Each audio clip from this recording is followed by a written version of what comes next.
The deep dive में आपका स्वागत है। आज हम गोता लगा रहे हैं एक ऐसे ज्ञान के सागर में जो सदियों से हमें रास्ता दिखाता आया है, श्रीमद् भगवद गीता। नमस्ते।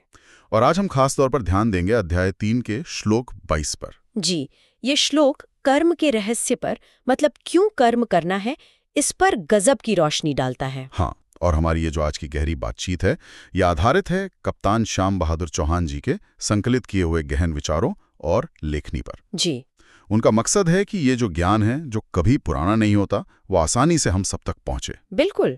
तो आज का हमारा उद्देश्य, या कह लें मिशन, ये समझना है कि भगवान कृष्ण, जो खुद में पूरे हैं, जिन्हें कुछ नहीं चाहिए, वो आखिर कर्म करते क्यों हैं। और उनके इस उदाहरण से हम अपने लिए, अपने समाज के लिए, अपने आसपास की दुनिया के लिए क्या सीख सकते हैं। ये चर्चा वाकई सबकी भलाई, मानव कल्याण के लिए ही है। जी हाँ। तो चलिए फिर शुरू करते हैं, इस गहरे विषय को परत दर परत खोलते हैं। हाँ, तो सबसे पहले वो श्लोक ही देख लेते हैं। अध्याय 3 श्लोक 22। इसमें भगवान कृष्ण अर्जुन से कहते हैं, हाँ, जिसका अगर आसान शब्दों में मतलब समझें तो कुछ ऐसा है। हे अर्जुन, देख, तीनों लोकों में मेरे लिए करने लायक कोई काम बाकी नहीं है। न मुझे कुछ पाना है जो मेरे पास ना हो, और न ही कुछ ऐसा है जिसे पाने की इच्छा हो।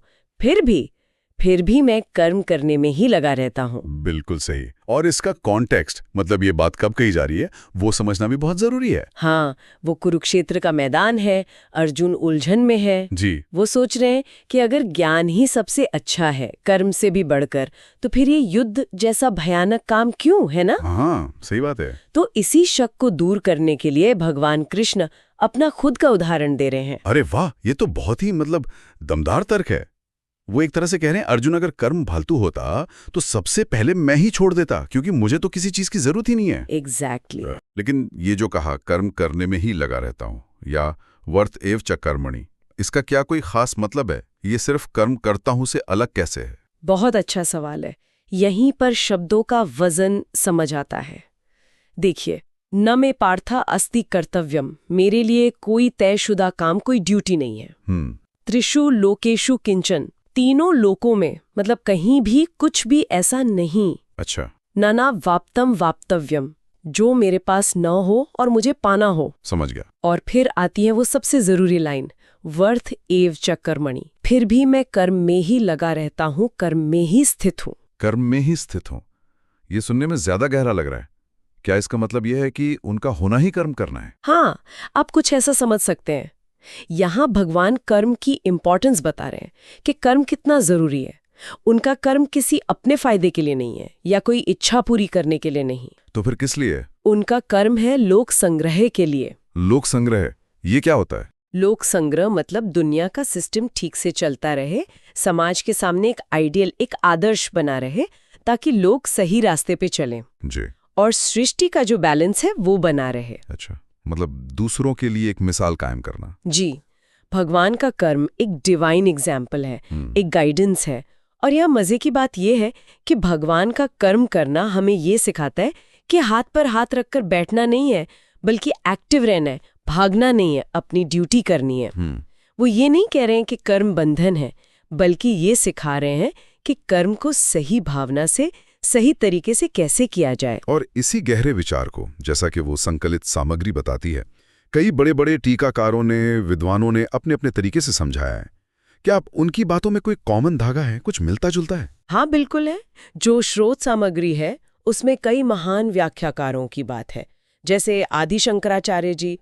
वो इस बात पर जोर देते हैं कि भगवान तो पूर्ण काम है, उन्हें कुछ नहीं चाहिए, फिर भी वो कर्म करते हैं ताकि समाज में व्यवस्था बनी रहे, लोग अपने कर्तव्यों से मुंह न मोड़े। अच्छा। वो इसे निष्काम कर्म का, मतलब बिना फल की इच्छा के कर्म करने का सबसे ऊंचा स्टैंडर्ड मानते हैं। यानी कर्म करना दूसरों के लिए एक उदाहरण सेट करने के लिए। बिल्कुल।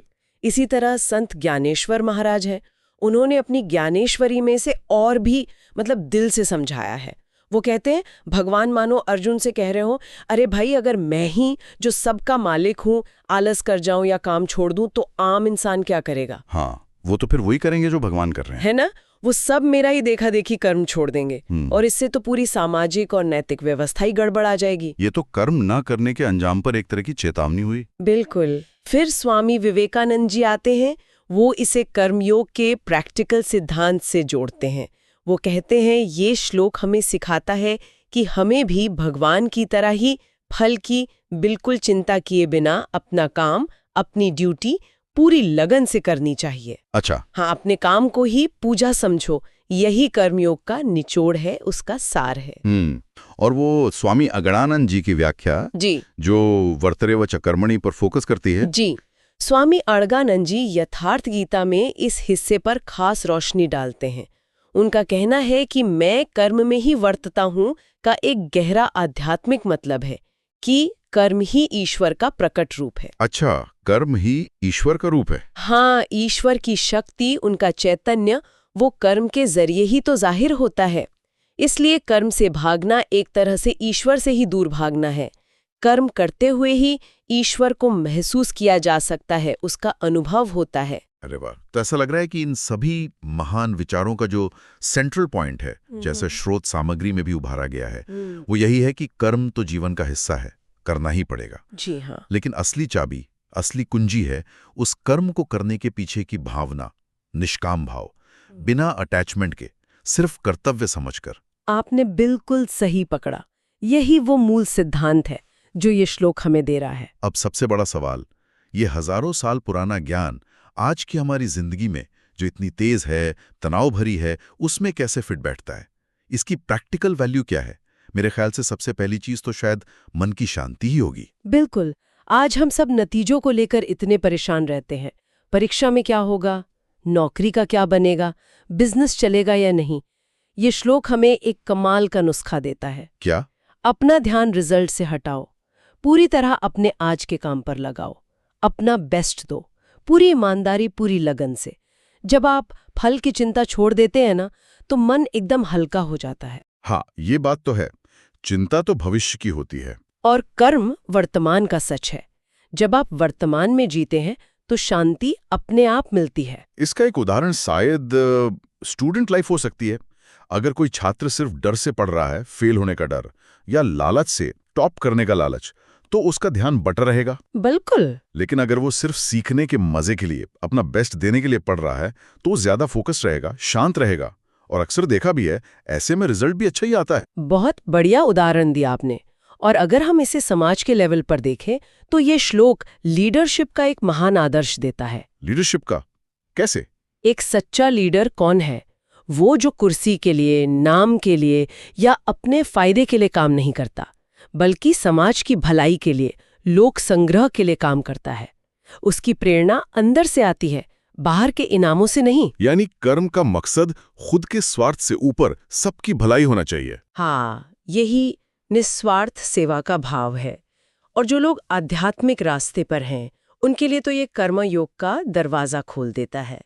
अक्सर लोग सोचते हैं कि स्पिरिचुअलिटी का मतलब है दुनिया छोड़ छाड़ कर पूजा पाठ में लग जाना। हाँ, ये धारणा तो है। वो अपनी जगह ठीक है, पर ये श्लोक बताता है कि आप अपने रोज के काम को भी साधना बना सकते हैं। रोज के काम को कैसे?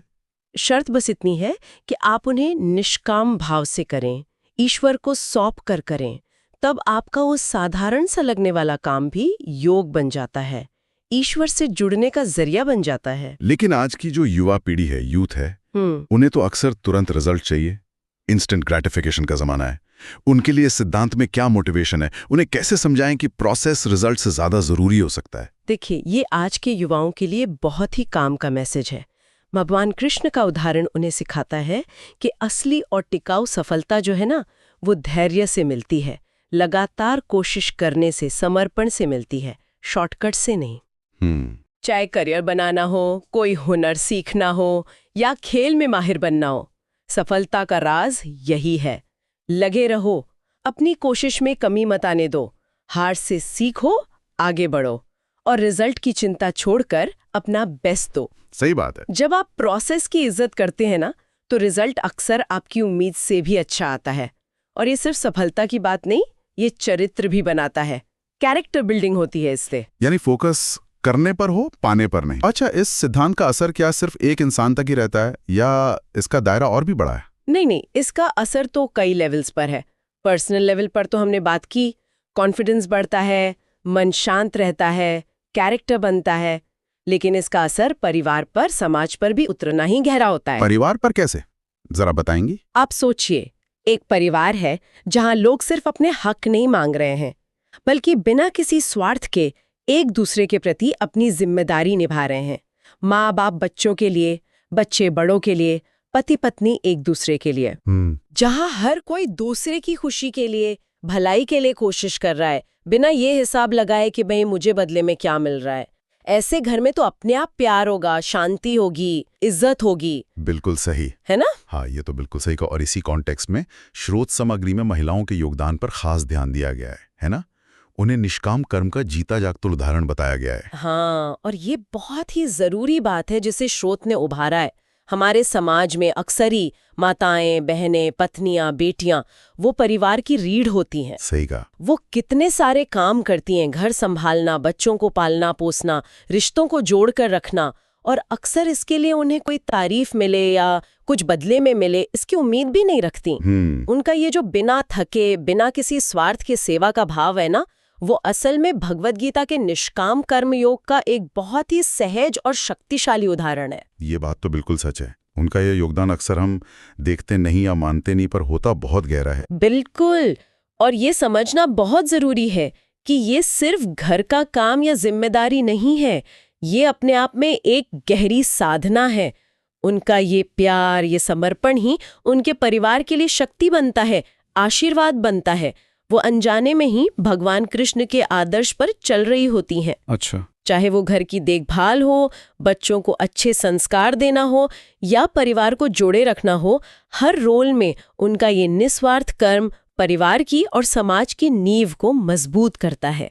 इसे इसी सम्मान और दिव्यता के साथ देखा जाना चाहिए। ये सिर्फ ड्यूटी नहीं है, ये प्रेम की, त्याग की, शक्ति की निशानी है। ये वाकई भी एक बहुत ही सशक्त नजरिया है। इसे सिर्फ जिम्मेदारी का बोझ नहीं, बल्कि एक आध्यात्मिक प्रैक्टिस और शक्ति के स्रोत की तरह देखना। अच्छा, अब अगर हम इसी भावना को और बड़े लेवल पर देखें, समाज और देश के लेवल पर, सोचिए, अगर समाज का हर इंसान, हर नागरिक अपने छोटे मोटे स्वार्थों से ऊपर उठ जाए और अपने हिस्से का काम पूरी ईमानदारी से, पूरी निष्ठा से करे, जैसे है या सजा का डर है, बल्कि इसलिए कि ये मेरा कर्तव्य है, तो उस देश के तरक्की को कौन रोक सकता है? जहां नागरिक अपने अधिकारों से पहले अपने कर्तव्यों को रखते हैं, वहां अपने आप एक मजबूत, खुशहाल और शांतिपूर्ण समाज बनता है। क्या बच्चों को ये गहरी बात किसी आसान तरीके से समझाई जा सकती है, कहानी वगैरह से? हाँ, स्रोत में एक चींटी और तितली की कहानी का जिक्र है। चींटी है जो दिन भर मेहनत करती है, दाना जमा करती है। हाँ। एक रंगीन तितली उड़ती हुई आती है, पूछती है, अरे चींटी बहन, तुम क्यों इतनी मेहनत करती हो, आराम क्यों नहीं करती? अच्छा। तो चींटी जवाब देती है, अपने परिवार के लिए खाना जुटाना और अपना काम पूरा करना, इसी में मुझे खुशी मिलती है। मेरा काम ही मेरा इनाम है। वाह, देश क्या लेकर जाएं हम।